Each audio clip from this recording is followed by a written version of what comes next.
बच्चों, मैं Ashok Kumar subject science lesson 3 को वीडियो पार्ट 5 के माध्यम से प्रोडक्शन ऑफ सिल्क अर्थात सिल्क के उत्पादन के बारे में पढ़ाने जा रहा हूँ। For obtaining silk moths are reared and their cocoons are collected to get silk threads. We will now describe the rearing of silkworms, processing of cocoons to obtain silk fibers and making of silk fabrics from silk fibers. अर्थात रेशम प्राप्त करने के लिए कीटों को पाला जाता है और रेशम के धागे प्राप्त करने के लिए उनके कोकून को एकत्र किया जाता है। अब हम रेशम के कीड़े के पालन, रेशम से रेशे प्राप्त करने के लिए कोकून के प्रक्रियाओं और रेशम के रेशों से रेशमी कपड़े बनाने का वर्णन करेंगे। Rearing silkworms. Rearing of silkworms means to look after the silkworms by providing them proper feed and shelter. A female silk moth lays 100 of eggs at a time. The eggs of silk moths are stored carefully on paper strips and sold to silkworm farmers. The eggs are kept in perforated cardboard boxes or on bamboo trays under suitable conditions of temperature and humidity. अर्थात रेशम के कीड़ों को पालने का अर्थ है रेशम के कीड़ों की देखभाल करके उन्हें उचित भोजन और आश्रय प्रदान करना। एक मादा रेशम कीट एक समय में सैकड़ों अंडे देती है। रेशम के कीटों के अंडों को कागज़ की पट्टियों पर सावधानी से जमा किया जाता है और रेशम के कीड़ों को बेचा जाता है। तापमान और आर्द्रता की उपयुक्त परिस्थितियों में अंडे छिद्रित कार्डबोर्ड बॉक्स या बांस के ट्रे पर रखे जाते हैं। Next, processing of cocoons to obtain silk fibres.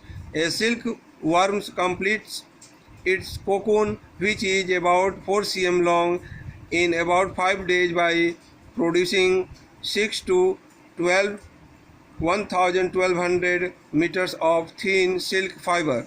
All the cocoons are collected at one place. The pile of cocoons is used for obtaining silk fibers. In this process, the pile of cocoons is plated in hot water. अर्थात एक रेशम कीट अपने cocoon को पूरा करता है जो लगभग 5 दिनों में 4 सेंटीमीटर लंबा होता है। 600 से 1200 मीटर पतले रेशम फाइबर का उत्पादन होता है। सभी कोकून को एक स्थान पर एकत्र किया जाता है। कोकून के ढेर का उपयोग रेशम के रेशों को प्राप्त करने के लिए किया जाता है। इस प्रक्रिया में कोकून के ढेर को गर्म पानी में चढ़ाया जाता है। Next, conversion of silk fibers into silk cloth. Silk fibers obtained from cocoons are spun, twisted to form silk threads called silk yarn. The silk yarn is the woven on looms into silk cloth by the weaver. Silk रेशे से silk के कपड़े बदलने की प्रक्रिया। Silk एक रेशम कीट अपने cocoon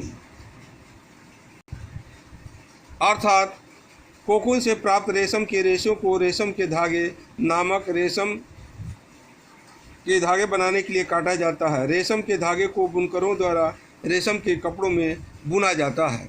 varieties of silk. Silk के प्रकार। The silk yarn is obtained from the cocoons of the silk moth. There are a variety of silk moths which look very different from one another, and the silk yarn they yield is different in texture. Coarse moth, shiny, etc. Some of the varieties of silk are mulberry silk, tussar silk, muga silk, eri silk, kosha silk, etc. These silk are obtained from cocoons spun by the silkworm of different types of silk. Muga silk, eri silk, कोसा silk etc. The silk are obtained from cocoons spun by the silkworm of different type of silk moths. अर्थात रेशम का धागा रेशम की से प्राप्त किया जाता है। विभिन्न प्रकार के रेशम कीट होते हैं जो एक दूसरे से बहुत अलग दिखते हैं और उनके द्वारा उत्पादित रेशम धागा बनावट में मोटे, चिकने, चमकदार और भिन्न होते हैं। रेशम की कुछ किस्में शहतूत सिल्क, तसर silk, muga silk, eri silk, कोसा सिल्क इत्यादि।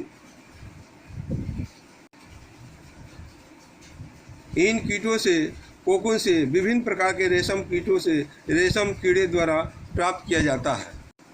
धन्यवाद।